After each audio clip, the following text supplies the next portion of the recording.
thrips and aphids, I believe both. Yes. Now how I could tell there are aphids on the tree is, if you could see the stem, there are ants all over it. Now the ants and the aphids have a mutual relationship. Now the ants protect it from other pests that want to eat the aphids, and the aphids secrete a honeydew, kind of a like sugary substance. Now the ant benefit from that, and so that the beneficial bugs that like to eat aphids. When it comes to that, there are ladybugs, and the nymphs of the ladybugs, they eat them. But I don't see them around this tree, so I've decided to give it a trim. And the reason why I'm trimming that is, if you could take a look at the tree, it has a lot more leaves.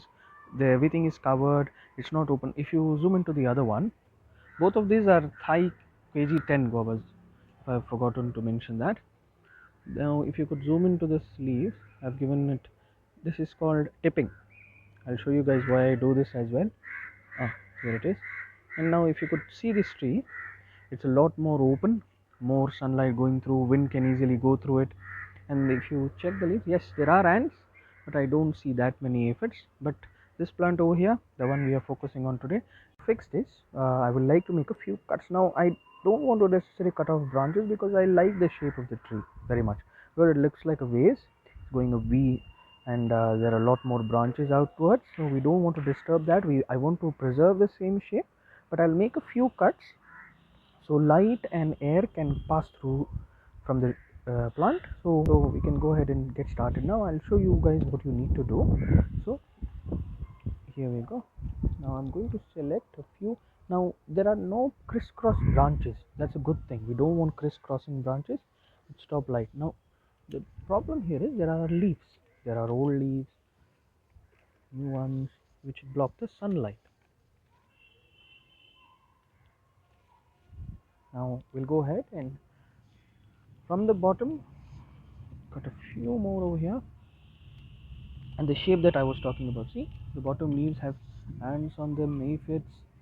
So when we cut these leaves, which are down, which we cannot spray now, which I'm going to show you now, what I spray on my plants. Now when I was seeing the shape like a vase, if you could zoom in from the bottom, you can see the shape that I'm referring to. Now here on this leaf, see, now these are white flies. This is a different type of insect.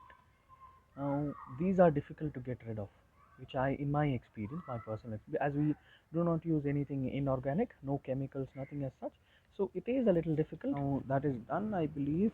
I've cut a few more twigs. Now there are no unnecessary branches, as you can see. Now sunlight can get through. You can have a lot more when it rains. Rain won't stick on the leaves. It's not so dense, is what I'm trying to say. Now I'll show you what is tipping. Now let me show you here. Now this is a very good example. It's going straight, we want that good. Now here's the problem. If it goes straight, it will be weak, and when it fruits, it won't be able to hold its weight. So what I do is, I want the plant to go like this, like a V, outwards.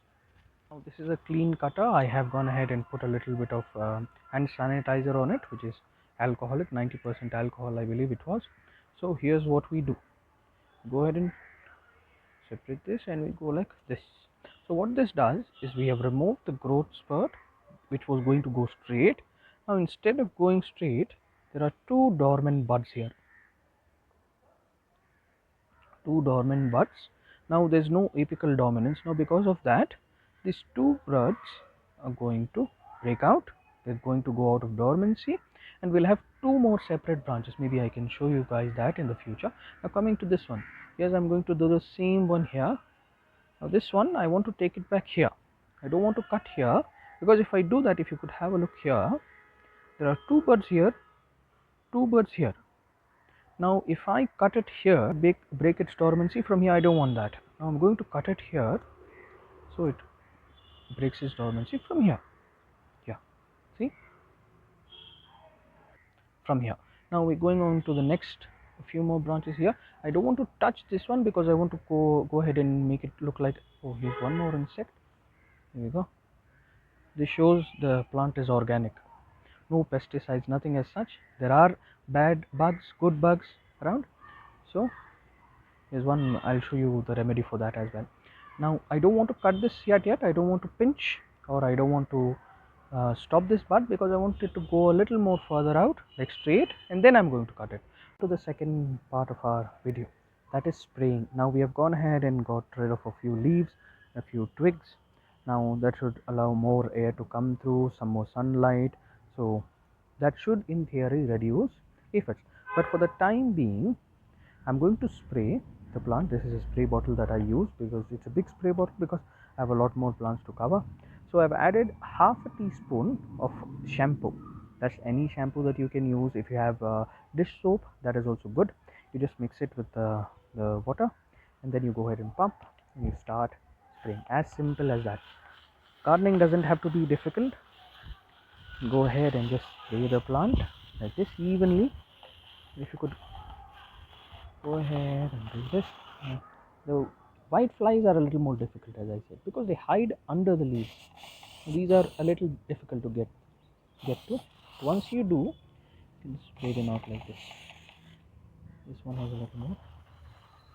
That will go ahead and remove them. And just keep one thing in mind: if you have put too much shampoo in the bottle, there's too much shampoo and not, you think that is too much, you can go ahead after some time, just hose down the plant, the full plant. You can just go ahead and do that, because if too much shampoo, it can go ahead and burn the leaves. So what I have done, if you do it some late in the afternoon when the sun is down, I've gone ahead and done spraying. So this should be sufficient. I should get rid. I can give you an update on the next video.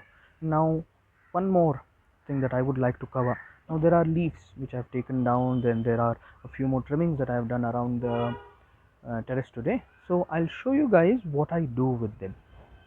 This is a composting pot that I use. There's a little more compost in this. We used this in the last video. And the leaves, now you just put it here. Simple. We've done adding the leaves, and if I had other more, I keep on adding leaves as in when I go for trimmings and all. I go ahead and collect them, put it in this pot, and then you just place another heavy pot on top of it. That is all for composting. Now it might take about 3-6 months. It's a slow composting process, but you don't have to do anything extra, nothing as such. It will do its thing, and no rocket science here, guys. Gardening doesn't have to be that difficult, as I told. Once this is complete, you can go ahead. If you want to strain it, you can do that. You can go ahead and give it to your other plants, may put it back into the guava. And that is pretty much about it for today. Thank you for watching. Thank you.